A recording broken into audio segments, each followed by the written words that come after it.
So, hi, Kennedy. How's it going? It's going pretty well. Thank you for having me.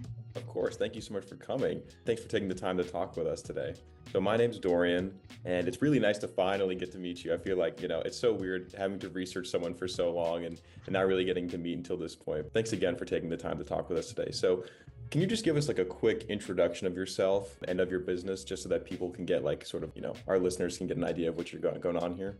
Of course, Dorian. So, hello, everybody. My name is Kennedy Story Harris. I'm 15 years old. I have my very own health and wellness company. It all started with just having my lockets, and I kind of fostered off and went into having my very own dolls because I wanted to have a doll that looked like me. Now, into my health and wellness company, I have my very own two best selling seasonings, my lemon pepper and bold and sweet seasonings. I have them right here. They're pretty good. You can put them on any vegetables, meats. I have my very own kid multivitamin, as well as my box, which contains everything you need for cooking, all your utensils, everything that you need. So if you're a great chef, that's perfect for you. Or if you're just learning and just making grilled cheese sandwiches. Nice promotion. I like how you had this stuff ready to go. Like, that's super cool to see it in person. So, I talked with your brother just last week, Caden Harris. So, I feel like I have a decent insight as to the sort of lifestyle that you kind of had like growing up and like how the importance of financial literacy played within your household. But to anyone that didn't catch our previous interview, would you mind just giving us a little bit of insight into like your early life and your childhood and sort of the importance that your parents put on financial literacy? So basically, growing up in my household, me and Kaden have always been introduced into business, entrepreneurship. Started with going to business meetings with our parents, just listening in, hearing some of their phone calls, some of their meetings that they were in, and just kind of learning about the gist. And of course, I never really knew that I was going to start my business, but once certain things happened and aligned, it was kind of like, hey, I think I can do this. All right, that's awesome. And if I read correctly, did you start K-Lock at 7 years old? Yes, I did. That is, I just want to double check because that's a crazy, crazy impressive stat. Can you share a little bit like about that experience and how it was just starting up? So, starting my business, a lot of people don't really know, but it did start from a tragic accident that happened at my school.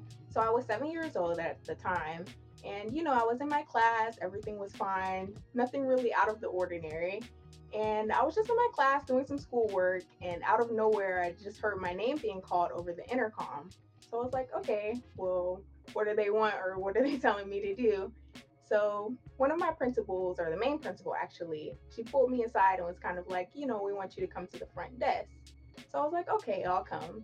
So I was possibly thinking, I don't know what was going on in my head. Like maybe I was getting picked up early. I had a dentist appointment that I didn't know of. So I kind of thought that was a little bit weird, but since it was a trusted adult, I thought maybe it was fine.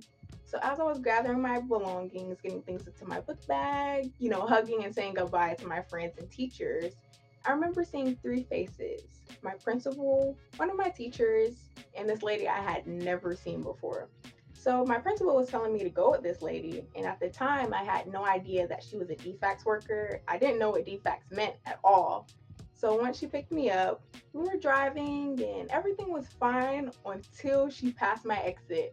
Was when everything set in like, what the heck is going on? Where are you taking me? I pretty much barely know who you are just hearing your name. And she pulled up to this brick building where she set me in a room, gave me crackers and water. It was like some toys, a small TV. And, I was just trying to preoccupy myself with the time being. And after about 3 to 4 hours, she came back in and told me, hey, Kennedy, we have the wrong Kennedy. So I was kind of like, I still don't know where we are, who you are. So finally, I was reunited back to my school where I saw my parents. They were still breaking down some of the information since at the time I had no idea what DFAX was. That is crazy. That is Yes. a crazy story. The wrong Kennedy. So this sort of propelled you forward. Where did you go? Like when you had, so this happened to you, and then how did you translate this experience into the business? So after that, I wanted to create my very own K-Lock lockets actually. So it's a locket for boys and girls. We had two different colors. So it was one pink, of course, that had little rhinestones on it, and the other one was like black and red. Some unisex boys and girls can use it, of course. And they have their name, the child's name, of course, the school's information, like where they go to school at, and their parents' information, like their name and their phone number. So, like, if you imagine on a field trip or being lost or separated from your group, like at a bathroom break or something, they could easily get some help from an employee that worked there, a trusted adult that they felt comfortable talking to. That's really cool. So that was like your main motivation. What other motivations would you say you had outside of this incident? Were there any other things that you kind of, witnessed in your personal life or things of that nature? Some of my personal experiences that I faced, probably that being the biggest one. That's fair. No, I mean that makes a lot of sense because that's like such a huge, like kind of over encompassing, that I still can't get over that. That's just an insane story. I cannot believe that. And I can't believe your school would just, Do wow, that really. It was that very crazy. And terrifying at the time.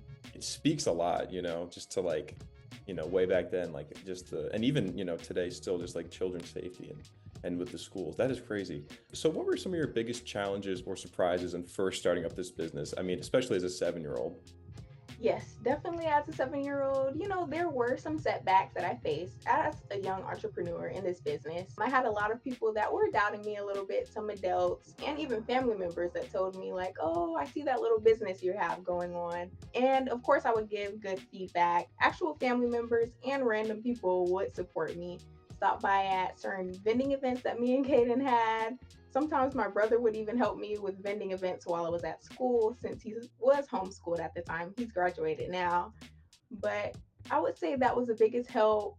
Some of the other setbacks that I faced was accepting that everybody wasn't going to buy from my vending machine, or that sometimes they weren't as interested or saw me as little than or less than in a way.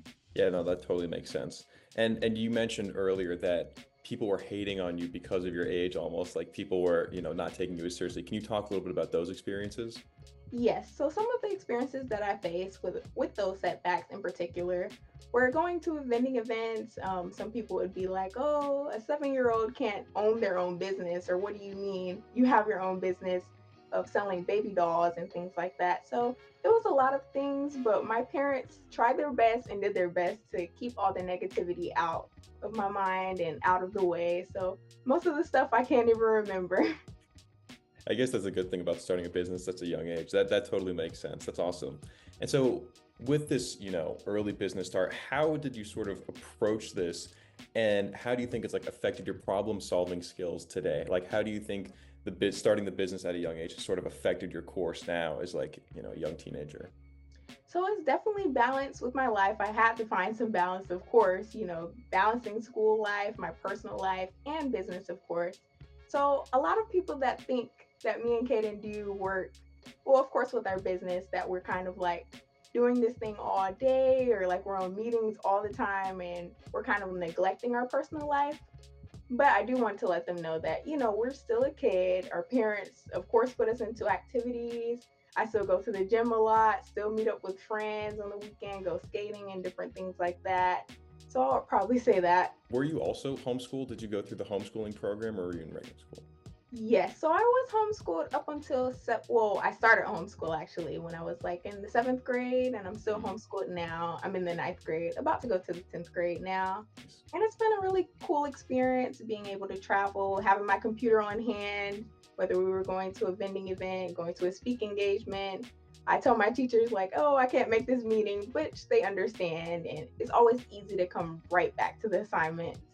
Right, that makes a lot of sense. That's really interesting. And do you find that since you have all this extra, free time, because, in a public school, there's so much time allocated to like different courses and whatnot, but do you feel like you have with your free time more time to sort of study on your business and sort of work towards your main goals?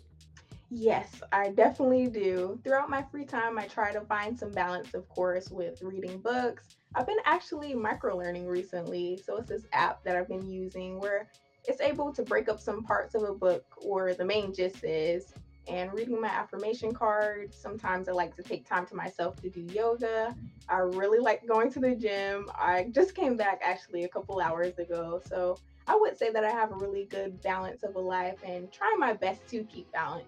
This kind of leads me into the next question, in that financial literacy is not something that's super talked about in public schools. How do you think we can go about pushing that into the public education system? Like, how can we get kids talking to their parents, talking to their teachers about getting into the world of business and being more financially literate? Definitely. I do feel like it is a very important thing that needs to be implemented in schools. I just heard that there was this new bill passed in Georgia with Mr. Brian Kemp, our governor, and it was kind of like, I think it was 11th or 12th grade that you had to be able to pass a financial literacy course to be able to like graduate. So I feel like that was very important, and I'm glad that he did implement that. That was very important for us. And I do notice going to vending events and bus visits with my brother Caden, helping him with his business, that a lot of kids don't really know what an asset or a liability is, or simple terms that our parents have taught us. So it kind of feels like, I feel like parents should teach their kids. I don't know if it's like they don't think they're ready for it, or maybe they'll learn out later in life.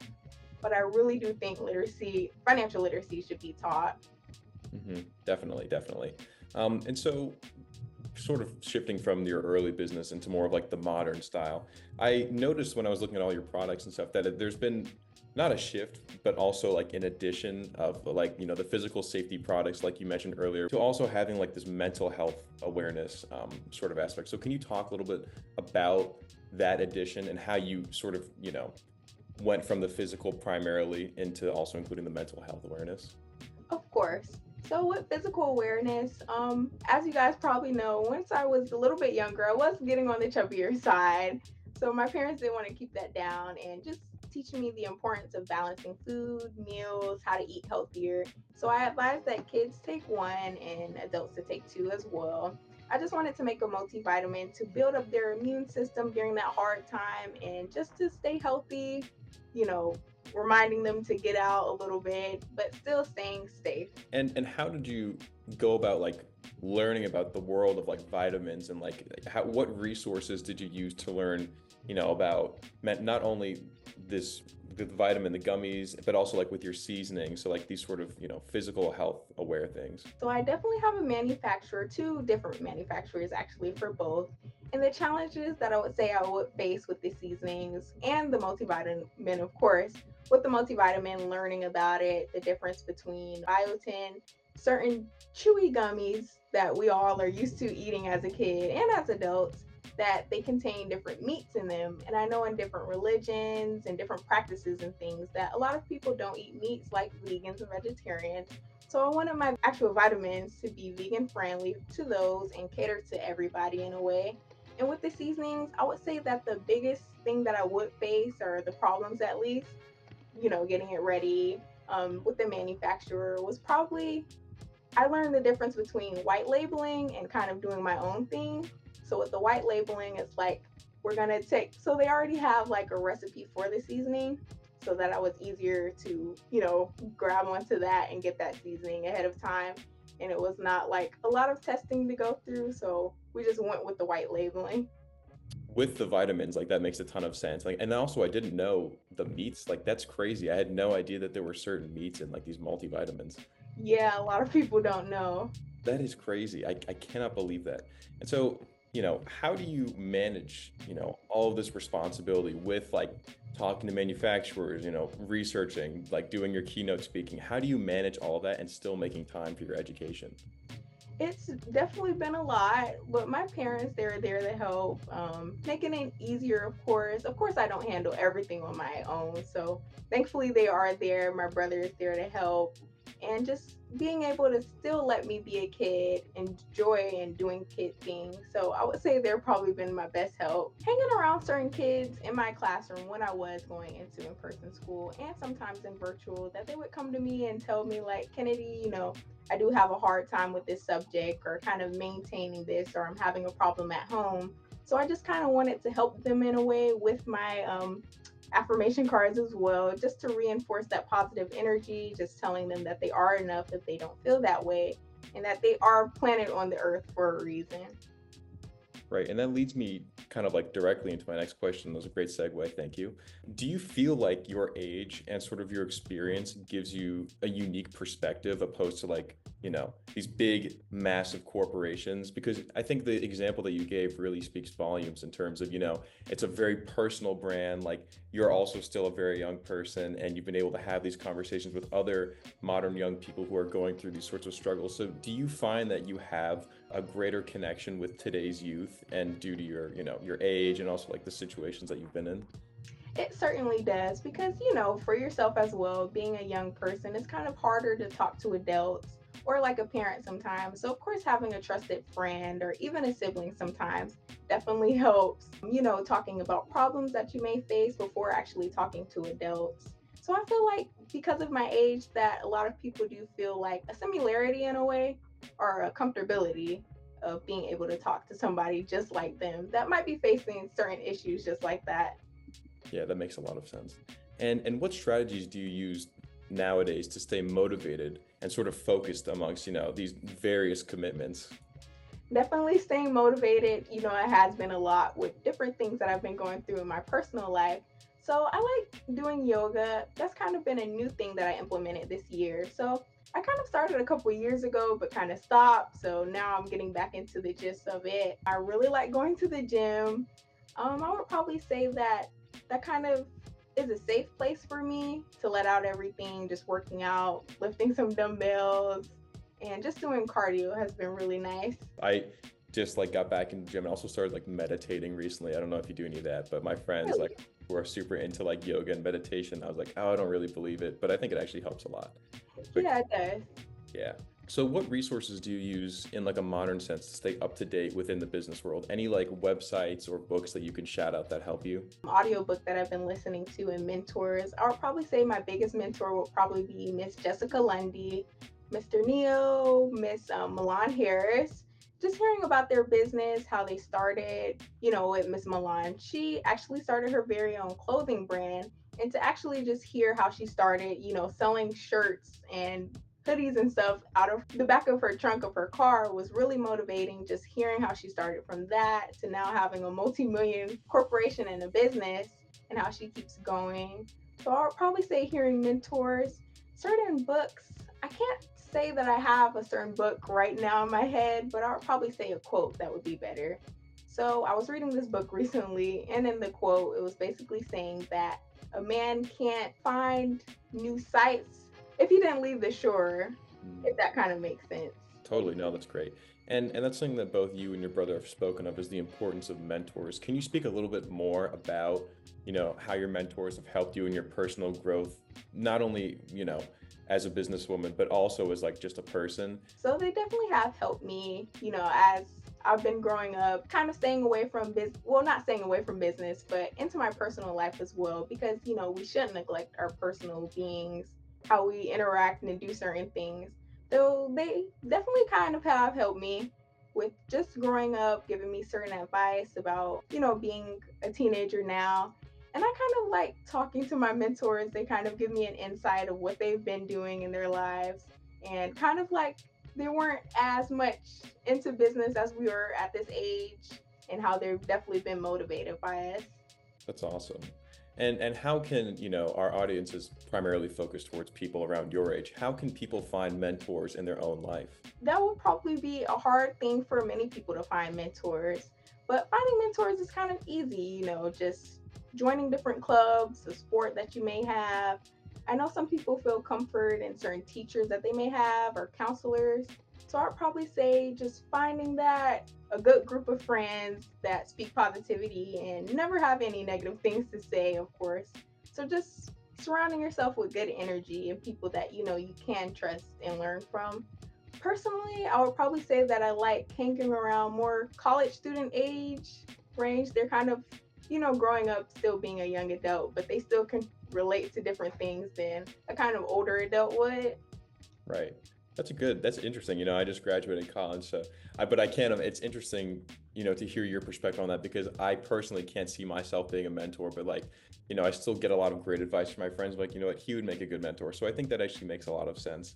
And Yeah. so last thing for this sort of modern business era of questions that I'm asking is, how do you envision the impact of your work on sort of the next generation of entrepreneurs? Like, what are the things that you feel like you've really succeeded in, that if you were to give, this advice towards other younger people who are trying to start a business, what is like a big piece of your journey that you found to be truly successful? So I definitely envision myself, making a way for my life and different people that come behind me and so on, like my peers and friends. She was 15 years old and she did all these things. Maybe I can do it too, or not maybe, but really I can do it as well.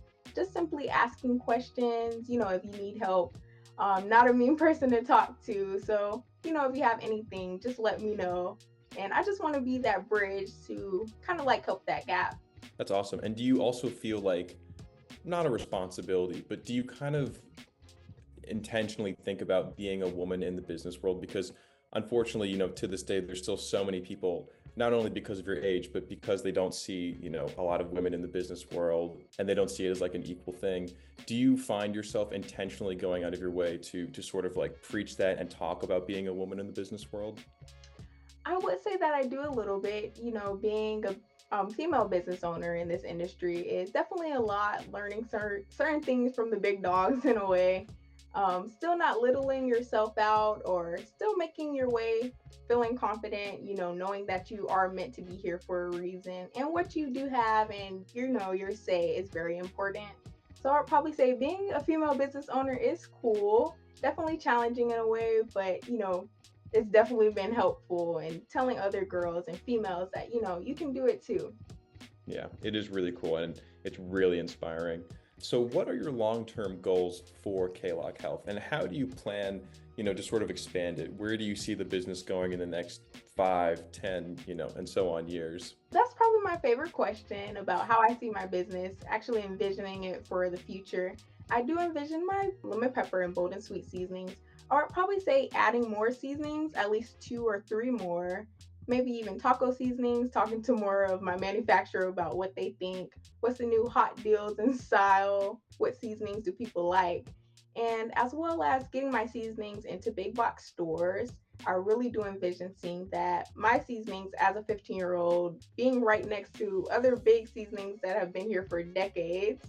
And I really do see the importance of teaching mental health and raising the awareness for that. So I would probably say that. You said, that your favorite question is the future of K-Lock. So, would you say that you're a very future-oriented person? Like, do you always kind of feel like, here's the next goal, here's the next goal? Is that how you keep pushing yourself forward? Yes, it certainly is. We get so hung up in the future. I'm trying to not like really get out of the future, but still staying in the present moment. Because, what's going on in our present moment, we can still be like, oh, I wonder what's happening tomorrow, or I can't wait for that party on Saturday, or different events. But I would probably say that I do really like just thinking about the future, but still staying in the present time and what's right here, right now. Right. Keeping that balance is so important. Are there other areas or industries that you would like K-Lock to go into outside of just sort of the mental and physical health space? I haven't really thought about that. I Hmm. probably do need to think about that though. I feel like also staying in your niche, there's nothing wrong with that. And you already have plans, to expand like these sort of seasonings, which I think is like such a cool idea. So, what are some of the key lessons that you found that you've learned from your entrepreneurial journey so far that you'd like to share with young, aspiring entrepreneurs? Some key lessons that I definitely learned that I do want to share is to keep moving forward.